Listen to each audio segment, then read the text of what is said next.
其實吸煙危害健康咧，我相信大家都好清楚㗎啦。咁但係咧，其實吸煙咧唔係淨係咧係會危害到自己，因為咧二手煙同埋三手煙咧，其實咧都會影響到其他人，例如你嘅家人啊，或者係其他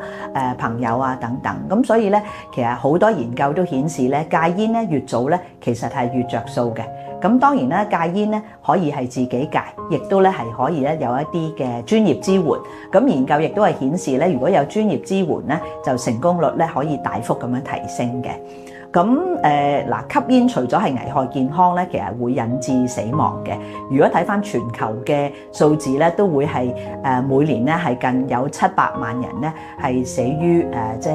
食煙啦嚇。咁同埋咧就喺2030年咧，或者係超過800萬添。咁每年咧香港咧都係有成6-7千人咧因為煙草死亡，最少有10%咧就係因為咧係二手煙係引致死亡。咁當然大家都會諗話一支煙其實有咩成分咧？咁其實咧係有7000幾種有害嘅物質，其中咧當然咧係尼古丁咧係會令到人上癮。咁而吸煙亦都會令到心血管嘅疾病咧係好犀利嘅。咁例如血管收窄啊，有動脈嘅變厚啊等等呢啲同埋咧係會引致血管硬化。咁對小朋友如果係例如喺屋企吸入二手煙咧，對小朋友嘅危害咧更加嚴重啦。二手煙或者係甚至乎三手煙即係話喺衣物殘留、家具啊、地氈啊等等咧，其實都可以殘留好耐，咁而令到小朋友嘅呼吸道咧、哮喘啊呢啲咧都係有影響嘅。咁所以咧，其實咧戒煙咧永遠唔會遲嘅。你係戒煙就算戒最初係唔能夠完全戒到，戒幾耐咧，其實都會有一定嘅好處嘅。咁香港大學嘅戒煙研究團隊咧，我哋咧其實都喺過去嗰30年咧做咗大量嘅研究，去研發一啲即係有效嘅戒煙方法，去幫唔同嘅群組嘅人咧係去戒煙。咁當然我哋都睇好多數據嘅，例如咧我哋都睇到咧勞工處嘅有啲嘅數據啦嚇，因為煙民都係我哋嘅即係最終嘅希望幫助嘅人啦。佢哋勞工處嘅數據咧就會話一啲僱員嘅死亡嘅情況咧係點樣樣。例如咧有一啲唔係喺工作期間或者係非意外或者係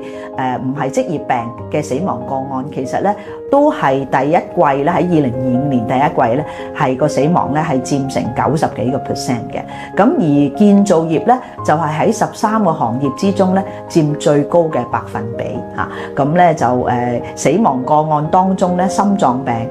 同埋咧係腦血管病啊、中風啊呢啲咧係佔最多。咁所以咧我哋亦都咧係要幫助下呢一個建造業嘅工友咧，其實戒煙。咁最近咧，我都係做咗一個計劃啦，去幫佢哋戒煙。咁主要咧，我哋都去到工地嗰度啦，係有3部曲嘅。咁第一就都講解下一個吸煙嘅危害啦，尤其是咧係心臟病啊、中風啊呢啲咁樣嘅整體嘅情況。第二咧就係都會同佢哋做一啲簡單嘅身體檢查，例如量血壓啦，就睇下血氧嘅含量啦，同埋咧就係會睇翻咧係一氧化碳，因為吸煙咧其實咧會係個一氧化碳咧係好高嘅嚇。咁而第三咧就係我哋都有一啲嘅戒煙嘅計劃咧，就招募佢哋咧係加入。